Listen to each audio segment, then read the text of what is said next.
बिस्मिल्लाहिर्रहमानिर्रहीम। चलिए हम स्टार्ट करते हैं जी। साइबर सिक्योरिटी के ऊपर थोड़ा सा इंट्रोडक्शन वगैरह है कुछ चीज़ों के हवाले से, और उसकी आउटलाइन फर्स्ट वीक की जो हमारी होगी हम उसको भी स्टार्ट में डिस्कस करेंगे। देन उसके बाद हम अपना फर्दर वन बाय वन चलते जाएंगे, और अगर किसी का क्वेश्चन आंसर हो तो वो इजीली पूछ सकता है। ठीक है, सबसे पहले तो हमारे पास है कि ये कामयाब नौजवान की तरफ से बेसिकली प्रोग्राम है। ठीक है, और नेटवर्क होम की तरफ से ये प्रोग्राम है जो आया है। और उसके बाद हमारे पास ये कुछ इंट्रोडक्शन की आउटलाइन है, फर्स्ट वीक की इंट्रोडक्शन आउटलाइन है, जिसमें इंट्रोडक्शन टू साइबर सिक्योरिटी है। फर्स्ट वीक में हम इन चीज़ों के ऊपर थोड़ा डिस्कस करेंगे कि इंट्रोडक्शन क्या है, देन ऑब्जेक्टिव, देन रोल्स और बिटवीन फ़र्क बेसिकली इंफॉर्मेशन सिक्योरिटी और साइबर सिक्योरिटी में क्या है। ठीक है, क्योंकि आप सबने माशाल्लाह आंसर्स तो बहुत अच्छे दिए थे साइबर सिक्योरिटी के हवाले से, लेकिन काफ़ी बंदों के आंसर्स यहाँ ऐसे थे जो इंफॉर्मेशन सिक्योरिटी के रेलिवेंट थे, साइबर के नहीं थे। ठीक है, तो आपको इंशाल्लाह यहाँ पता चल जाएगा कि साइबर सिक्योरिटी का, आप यहाँ साइबर सिक्योरिटी का और इसका क्या एक्चुअल फर्क है। देन उसके बाद साइबर स्पेस एक वर्ड है या एक टर्म है बेसिकली। साइबर स्पेस क्या होती है हम इसको डिटेल डिस्कस करेंगे, इस पे इंशाल्लाह कोई लैब वगैरह भी होगी। और उसके बाद साइबर सिक्योरिटी आ रहा है दोबारा से, लेकिन अब आता है व्हाट इज साइबर सिक्योरिटी। पहले तो इंट्रोडक्शन, अब है व्हाट इज। अब इसमें मतलब वही इंट्रोडक्शन होगा लेकिन ज्यादा डिटेल में डिस्क्राइब किया जाएगा। देन उसके इम्पोर्टेंस क्या है वो आएगा, रिक्वायरमेंट्स प्री रिक्वायर्ड क्या है, आपको पहले से क्या कुछ आना चाहिए या किस किस चीज़ की नॉलेज होनी लाजमी है इसमें, उसके अबाउट हम डिस्कस करेंगे। और फिर नीचे कुछ ऑपरेटिंग सिस्टम्स हैं और कुछ लैब सेटअप्स वगैरह हैं और कुछ इंस्टॉलेशंस हैं और कुछ करंटली सिनेरियोज के ऊपर हम डिस्कस करेंगे। और फिर सिक्योरिटी प्रिंसिपल्स हम देखेंगे। इस वीक में 5 दिन जो हमारी क्लास होगी हम उसमें ये चीज़ डिस्कस करेंगे। ठीक है, कोई इश्यू तो नहीं है किसी को। इंट्रोडक्शन में हमारे पास स्टार्ट है, बिल्कुल बेसिक से इंट्रोडक्शन है कि साइबर सिक्योरिटी एक्चुअल है क्या। तो आप लोगों ने जैसे अभी बताया है कि डिजिटली डाटे को सिक्योर करना, या फिर इसे हम इस तरह से देख लेते हैं कि लोगों का डाटा या प्रोसेस या सिस्टम या टेक्नोलॉजी का जो काम हो रहा है उस काम को सिक्योर करना, क्योंकि डाटा इन सेल्फ आपका अकेले का है। ठीक है, मेरा अकेले का डाटा है, मेरे पास मेरी पिक्चर्स होंगी, वीडियोस ऑडियोज होंगी, या फिर मेरे पास व्हाट्सएप वगैरह का कॉन्टैक्ट होगा और कुछ नहीं। ठीक है, वो इटसेल्फ मेरा डाटा है, मैं उससे सिक्योर कर रहा हूँ, वो साइबर सिक्योरिटी नहीं है। ठीक है, साइबर सिक्योरिटी में हम हमेशा बात करते हैं टीम की, कंपनी की, ऑर्गेनाइजेशन की, नेटवर्क की बात करते हैं, अपने डाटे की नहीं। हम लोगों के डाटे को सिक्योर कर रहे हैं, उनके डाटा काम कैसे कर रहे हैं। हमें नहीं पता अगले बंदे का मेंटलिटी लेवल कैसा है, अगला बंदा साइबर को कितना अच्छा अंडरस्टैंड करता है। जैसे कि एक सिंपल सी एग्जांपल हम ले लेते हैं इस पे। बैंक सेक्टर होते हैं हमारे, उस बैंक में 15-20 एक एम्प्लॉयर्स होते हैं एक ब्रांच में। अब उस 15 एम्प्लॉयर्स में एक साइबर का बंदा भी होता है। ठीक है, बहुत छोटा सा नेटवर्क है, 15 लोग हैं, बस वो अपना अपना कंप्यूटर चला रहे हैं, काम कर रहे हैं। लेकिन एक बार अचानक होता है कि एक बंदे के अकाउंट से पैसे ट्रांसफर हो जाते हैं दूसरे अकाउंट में, और उन 15 बंदों में से किसने नहीं किया। वो जो 15 बंदे वहां मौजूद हैं, 15 एम्प्लॉयर्स वहां मौजूद हैं, उनमें से किसने पैसे ट्रांसफर नहीं किए। पता चलता है अचानक भाई 4 करोड़ रुपया इस अकाउंट से निकला, दूसरे अकाउंट में ट्रांसफर हो गया। ठीक, तो किसने किया, कोई क्लू इसका कुछ भी नहीं है। यहां पे फिर एक्चुअल साइबर सिक्योरिटी की जरूरत पड़ती है कि इसको एनालाइज करना कि अगर किसी नॉर्मल यूजर ने, ऑथोराइज यूजर ने ये एक्टिविटी परफॉर्म नहीं की, तो फिर पता करना कि किस यूजर ने की है, अनऑथोराइज तौर पे की है या फिर किसी नॉन पर्सन ने की है लेकिन करके गलत बयानी कर रहा है, करके अपने आप को सेफ रखने के लिए कह रहा है कि मैंने नहीं की। ठीक है, बेसिकली ये साइबर सिक्योरिटी का मेन मकसद है या इंट्रोडक्शन है, वो ये है साइबर सिक्योरिटी का। सेकंड, हमारे पास कुछ ऑब्जेक्टिव्स होते हैं साइबर सिक्योरिटी के हवाले से, क्योंकि ये सारी जो हमने बेसिकली चीज़ों को सिक्योर करना है साइबर सिक्योरिटी में, कि हमने कंपनीज के, ऑर्गेनाइजेशन के डाटे को, चीज़ों को सिक्योर करना है, उसको रोड मैप बना के देना है कि आप इस तरह से काम करें, आपका नेटवर्क कभी भी ब्रेक नहीं होगा या फिर काफी हद तक प्रोटेक्ट किया जा सकता है अनऑथराइज एक्सेस से। तो इसके 3 बेसिकली सिंपल से प्रिंसिपल्स होते हैं जिसे हम ऑब्जेक्टिव कहते हैं। ठीक है, सबसे पहला है कॉन्फिडेंशियलिटी, दूसरा इंटीग्रिटी, तीसरा अवेलेबिलिटी। ये 3 प्रिंसिपल या 3 स्टेप हैं जिनके अकॉर्डिंग आपका एक पूरा रोड मैप है वो चलता है, और इन्हीं 3 के बेस पे आपकी सिक्योरिटी डिफाइन होती है। ठीक है, कॉन्फिडेंशियल तो आपका है कि आपने अपनी इंफॉर्मेशन सिक्योर करनी, ठीक है। ऐसी कॉन्फिडेंशियलिटी जो है ये है आपने अपने के साथ साथ मल्टीपल लोगों की या नेटवर्क की या एक ऑर्गेनाइजेशन की इंफॉर्मेशन सिक्योर करना, या उसे कॉन्फिडेंशियल रखना डाटा को। ठीक है, जैसे अक्सर हमारे पास होता है, हम एक राज बता के अगले बंदे को हाईलाइट करते हैं कि यार ये राज बताया, अपने पास रखे, कॉन्फिडेंशियल इंफॉर्मेशन है, तो वो कॉन्फिडेंशियल एक बंदे की होती है। द ग्रुप ऑफ इंफॉर्मेशन जो है या डाटा है उसे आपने सिक्योर रखना होता है, लाजमी है। देन इंटीग्रिटी, इंटीग्रिटी में ये है कि मैंने अपने मोबाइल में नंबर सेव किया, आप में से एक बंदे का ऊपर नाम लिख दिया कि साइबर सिक्योरिटी रोल नंबर 1, ठीक है। नेक्स्ट डे मैं कॉल करता हूं तो वो कॉल मिल जाती है रोल नंबर 4 को, तो कौन जिम्मेवार है? ठीक है, ये बेसिकली इंटीग्रिटी होती है कि स्टेबिलिटी ना रहना, कि मैंने रखा कुछ और था, स्टोर कुछ और किया था, रिसीव कुछ और हो रहा है।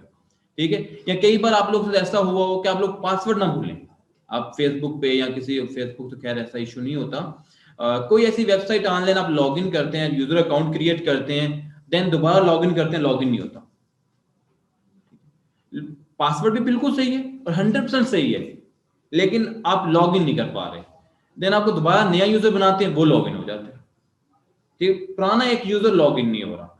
इट मींस कि उसकी इंटीग्रिटी जो है, जो इंटीग्रेशंस हैं वो प्रॉपर नहीं हो रहे। ठीक है, हम लोग क्या अंडरस्टैंड एज्यूम करते हैं, हम लोग एज्यूम करते हैं कई बार ये कि मे भी पासवर्ड गलत हो, तो वो भी होता है कि मैं पासवर्ड भूल गया हूँ, लग नहीं रहा, लेकिन कई बार ये भी इशू आता है कि मैं पासवर्ड भूला नहीं हूँ, 100% गारंटी है मुझे पासवर्ड याद है, लेकिन लॉग इन नहीं हो रहा। तो ये बेसिकली इंटीग्रिटी में आता है ऑप्शन आपका, कि जो डाटा आपने रखा था वो मिला नहीं। या फिर ऐसा हुआ हो कभी कि डी ड्राइव में आपने अपनी 10 पिक्चर्स रखी, सिस्टम ऑफ किया, देन ऑन किया, वो 20 हो गई है वायरस। वेरी गुड, कभी ऐसा हुआ हो? या फिर ऐसा हुआ कि अब वो 10 पिक्चर डिलीट हो गई है और आप सर पकड़ के बैठे हैं, सिर्फ यही कह रहे हैं कि पिक्चरें यहाँ मैंने स्टोर की थी अपने हाथ से, लेके अब नहीं मिल रही, यही बात है, मतलब कि नहीं हुई। तो फिर ये बेसिकली आपका इंटीग्रिटी का एक स्टेप आता है कि बेसिकली जिसमें आप ये चीजें स्टेप फॉलो करते हैं कि एक चीज को स्टेबलाइज रखना जो चीज उसमें मौजूद थी। ठीक है, देन अवेलेबिलिटी, ये सबसे सबसे इंपॉर्टेंट पार्ट है। ठीक है, जब तक अवेलेबिलिटी नहीं होगी ना तो आप किसी को सिक्योर रख सकते हो, ना तो आप किसी के डाटे को वो कर सकते हो, इंटीग्रिटी सेट कर सकते हो, ना कॉन्फिडेंशियलिटी सेट कर सकते हो जब तक अवेलेबिलिटी ना हो। फॉर एग्जाम्पल मेरे पास जैज का नंबर है, जैज की कंपनी अवेलेबल नहीं है, वो नंबर किसी काम का है? ठीक है, क्यों? अवेलेबिलिटी नहीं है। जैसे अक्सरियत होता है कि आउट ऑफ कंट्री के नंबर्स हमारे पास अवेलेबल होते हैं, लेकिन यहाँ पे हम सिम नहीं चला सकते, क्यों? उस कंपनीज की अवेलेबिलिटी नहीं है यहाँ पे। व्हाट्सएप बेसिकली आपका चलता है इंटरनेट के थ्रू, चलता है, लेकिन जब आप व्हाट्सएप वेरीफाई करते हैं या बनाते हैं तो तब उस नंबर का एक्टिव होना लाजमी है, और वो एक्टिव यहाँ नहीं होगा, उस कंट्री में जाके होगा जिस कंट्री का वो नंबर है। ठीक है, इट मींस कि उस जिस कंट्री में या जिस जगह उसकी अवेलेबिलिटी होगी वो वहीं पे एक्टिव रहेगा। ठीक है, तो ये बेसिकली 3 प्रिंसिपल्स हैं या ऑब्जेक्टिव्स हैं एक साइबर सिक्योरिटी के, किसी भी टर्म के या सॉफ्टवेयर के या कंप्यूटर के, किसी भी चीज के आप लगा लें, ये 3 चीजें लाजमी होती हैं। ठीक है, इनमें से कोई क्वेश्चन किसी का कोई माइंड में अरेज हो रहा हो कि कुछ चीज? सर इंटेग्रिटी और इंटीग्रिटी ये दोनों डिफरेंट चीजें हैं। ये एक सर इंटेग्रिटी या इंटीग्रिटी करेंगे वो चीजों को आपस में जोड़ना, जैसे गूगल अपने गूगल ऑथेंटिकेटर के साथ कनेक्टेड है, वो एक इंटीग्रेशन है, इंटीग्रेशंस कर, हाँ, तो वो आपस में कनेक्टेड है जब तक वो उसको कोड नहीं भेजता, तो ये दोनों चीजें डिफरेंट है। जी बिल्कुल, एक में है कि जब मतलब जैसे कि कॉन्फिडेंशियल और कॉन्फिडेंशियलिटी में फर्क है कि खुद की इंफॉर्मेशन और ग्रुप ऑफ इंफॉर्मेशन, इन दोनों में फर्क है। ऐसे ही इसमें है, जो आप एग्जांपल दे रहे हैं ना उसके ऑथेंटिकेटर की, जो गूगल का भी माइक्रोसॉफ्ट का भी है, वो स्पेसिफिक आपके अकाउंट के साथ लिंक होता है, जो आपके अकाउंट से लिंक होके गूगल को आपके अकाउंट का सेकंड वेरिफिकेशन पासवर्ड भेजता है, वो ना कि आपके ग्रुप ऑफ मेंबर्स का पासवर्ड आपको भेजता है। ठीक है, तो वो इस तरह से बेसिकली इनमें फर्क है, बेसिक सा वही फर्क भी क्या है, बेसिक सा यही फर्क है कि एक पर्सन की इंफॉर्मेशन या ग्रुप ऑफ पर्संस की इंफॉर्मेशन। ठीक है सर, अगर मैंने अपने किसी दोस्त को मैसेज भेजना हो और वो मैसेज जो मैंने यहाँ पर यानी कि लिखा है कि हाय फ्रेंड, तो वहाँ जाके वो उसके बाद जो मैसेज पहुंचा वो चेंज हो गया, तो इसका मतलब हमारी इंटेग्रिटी ब्रीच होगी। हाँ जी, आपकी इंटेग्रिटी में कोई इश्यू है जिसकी वजह से आप प्रॉपर मैसेज कन्वे नहीं कर पाए, यानी कि जी जैसे आपका मैसेज था कि हेलो या हाय फ्रेंड का, तो आगे जाते हुए वो स्टेबिलिटी नहीं रही उसकी, इंटीग्रेशन प्रॉपर नहीं हो पाई, जिसकी वजह से अगले पर्सन के पास वो हाय मैसेज नहीं पहुंचा। या फिर इसमें थोड़ा एडवांस लेवल पे अगर हम डिस्कस करें तो इसमें फिर आ जाता है अटैक एक।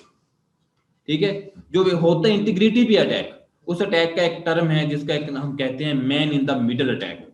ठीक है, वो इंटीग्रिटी पे होता है कि इसने जो मैसेज के सेंड किया इस पर्सन को, ठीक है, उसके दरमियान में मैं बैठ गया हूं, मैंने उस मैसेज को चेंज करके अगले पर्सन तक डिलीवर कर दिया। ठीक है, तो वो इशू इंटीग्रिटी का ही होता है। तो अब देखना ये होता है कि वो इशू हुआ या वो इशू क्रिएट किया गया। इशू क्रिएट किया गया तो it means man in the middle attack है, इशू हुआ तो इट मींस कि वो सिस्टमेटिकली कोई प्रॉब्लम है। कोई और क्वेश्चन? कोई क्वेश्चन नहीं है? कल पूछेंगे।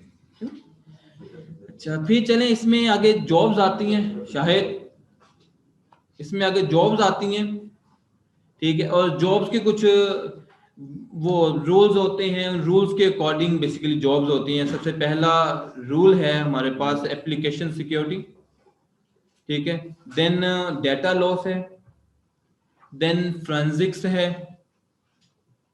Then response, then secure network security, then security, then फिर उसके बाद थेफ्ट्स वगैरह और वल्नरेबिलिटीज।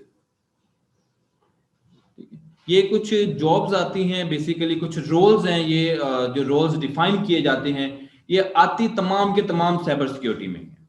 ठीक है, पहले वाले का क्या काम होता है, जो कि एप्लीकेशन सिक्योरिटी है, उसका ये काम होता है कि फॉर एग्जांपल एक कंपनी है, ऑर्गेनाइजेशन की एक एप्लीकेशन चल रही है, उसने उस एप्लीकेशन को बस सिक्योर करना है। उसे नहीं पता कॉल आ रही है कि नहीं, उसे नहीं पता नेट सही चल रहा है कि नहीं, उसे किस चीज का नहीं पता। उसका सिर्फ और सिर्फ इतना काम है कि नेटवर्क और एप्लीकेशन सिक्योरिटी जो है उसको मेंटेन रखना। ठीक है, जो एप्लीकेशन सिक्योरिटी जितनी भी होगी उसको मेंटेन रखना बेसिकली उसका काम है। ठीक है, तो एक तो ये है हमारे पास। सेकेंड है पे डेटा लॉस, डेटा जाने से बचाना या चोरी होने से बचना या डिलीट होने से बचाना। ठीक है, ये है बेसिकली डेटा लॉस थिंग के ऊपर बेसिक कम्युनिकेशन होती है, जिसमें एक पर्सन है जिसका सिर्फ ये काम है कि डाटा का बैकअप बनाते रहना, कि आपका डाटा है, उसने एक पर्सन आया, उसने बैकअप उठाया, एक जगह रख दिया, उसे पता है इस जगह डाटा डिलीट नहीं होगा, फिर उसने एक बैकअप उठा के दूसरी जगह रख दिया कि ताकि अगर एक डिलीट हो भी जाता है तो दूसरा बैकअप पढ़ाओ, अगर दूसरा बैकअप भी डिलीट हो जाता है तो फिर तीसरा बैकअप अवेलेबल हो। ठीक है, तो ये बैकअप्स बनाना। देन फोरेंसिक बेसिकली होता है एक, ये हमारे पास एज इज मेडिकल डॉक्टर्स की तरह होता है। जैसे कि एक क्रिमिनल्स के ऊपर ना केस करने के बाद मेडिकली पर्सन क्या करता है, उस पर फोरेंसिक्स करता है प्रॉपर, जिसे हम क्या कहते हैं मेडिकल टर्म में, पोस्टमार्टम करता है प्रॉपर उसका, कि इसमें क्या क्या हुआ, ये क्या इश्यूज हो सकते हैं, और वो उसके अपने पोस्टमार्टम के दौरान अपनी रिपोर्ट एक तैयार करता है और बताता है कि इस तरह से मुझे फील हो रहा है कि फॉर एग्जाम्पल गोली लगी या जो भी एक्टिविटी परफॉर्म हुई वो उसमें बता रहा होता है। तो फोरेंसिक्स का भी सेम यही काम होता है, लेकिन ह्यूमन बीइंग नहीं, कंप्यूटर के तौर पे।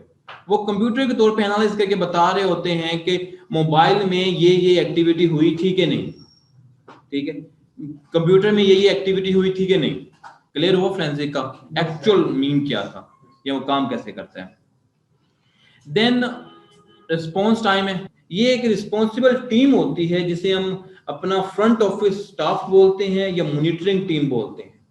ठीक है, ये उनका काम होता है कि वो रन टाइम पे कोई नेगेटिव एक्टिविटी परफॉर्म हुई है तो वो रन टाइम पे अपनी मैनेजमेंट डिपार्टमेंट को या अपने हेड को इन्फॉर्म करे कि ये एक्टिविटी हुई है, और उस एक्टिविटी के अगेंस्ट साइबर सिक्योरिटी वालों का ये होता है कि वो ऑन द स्पॉट अपना वो करें, लाएअमल कोई लेके आए, कोई आंसर दें, कोई पॉइंट बताएं कि ये इस तरह से हुआ है और क्यों हुआ है और कैसे हो सकता है।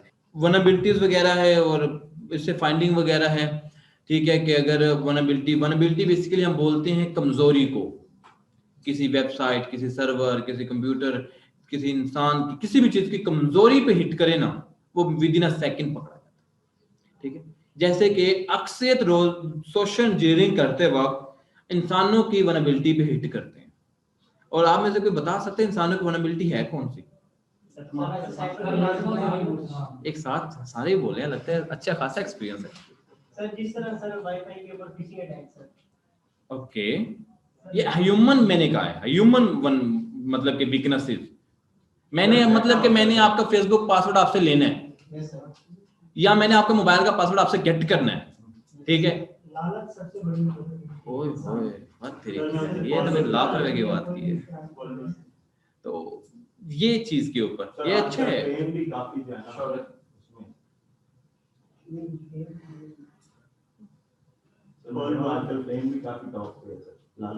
कोई केस नहीं सर, यानी कि अगर उनका कहीं से सर्वर ब्रीच हो भी जाता है और हम वहां से ट्रांजैक्शन करवा भी लेते हैं, तो हमें केस नहीं है, कुछ भी नहीं कहेंगे। नहीं, कुछ नहीं कह ही नहीं सकते। वो कहने की कोशिश भी करेंगे ना, उन्हें कहने नहीं दिया जाएगा कि किस बिहाफ पे आप कहने की कोशिश कर रहे हैं, आप अथॉराइज ही नहीं है कहने के। इनके होते हैं बेसिकली एमओसी साइंस, ठीक है? And all over the world ना हर कंपनी ऑर्गेनाइजेशन वो एमओसी साइन करवाती है कि अगर कोई प्रॉफिट एंड लॉस होता है उसकी जिम्मेदार आप होंगे या हम होंगे, ठीक है? तो इसके होते हैं एमओसी साइन, जिसमें पूरी दुनिया में हर कंपनी के होते हैं, मल्टीपल कंपनीज के साथ, कि अगर डाटा हमारा लॉस होता है, ठीक है, तो उसके हकदार आप होंगे कि हम, ठीक है? तो अक्सर ये एमओसी हम वेबसाइट बनाते वक्त भी एक्सेप्ट करते हैं। अब आप लोगों को पता है हम वेबसाइट बनाते वक्त या हम वो साइन अप करते वक्त यूट्यूब, फेसबुक, इंस्टाग्राम तमाम अकाउंट्स बनाते वक्त हम ये सारा एक्टिविटी परफॉर्म कर रहे होते हैं टर्म्स एंड कंडीशन के नाम से।